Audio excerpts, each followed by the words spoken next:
Un bateau de pêche coréen coule, on compte 10 morts et 8 disparus. Au moins 10 personnes sont décédées et 8 autres manquent à l'appel après la disparition de bateaux de pêche sud-coréens samedi. Plusieurs passagers ne portaient pas de veste de sauvetage. Le Dauphin, un bateau de pêche de 9,77 tonnes, a fait naufrage alors qu'il voyageait entre l'île de Chuja et le comté d'Enam, au sud-ouest de la Corée du Sud. Une grosse vague aurait frappé le bateau samedi soir. Parmi les 21 passagers, 10 ont été découverts morts, 3 ont été secourus et 8 manquent toujours à l'appel.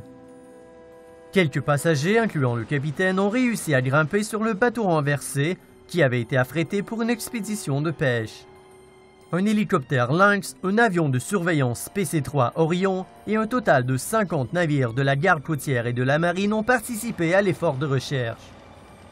Les 3 survivants se sont accrochés au bateau pendant la nuit durant 10 heures. Le bateau a été découvert dimanche matin près de l'île de Seomsanji. Les survivants ont été aéroportés vers l'île de Jeju pour y être soignés. Un porte-parole de la garde côtière a déclaré que certains passagers étaient membres d'un club de pêche en ligne de Busan. Les médias sud-coréens ont critiqué la garde côtière pour sa lenteur et son imprudence, jugeant qu'on aurait dû empêcher le bateau de partir en mer en raison du mauvais temps. Cet accident est survenu un an après le naufrage du Sewol en avril 2014. Le ferry avait coulé et plus de 300 personnes, la plupart étant des écoliers, étaient décédées.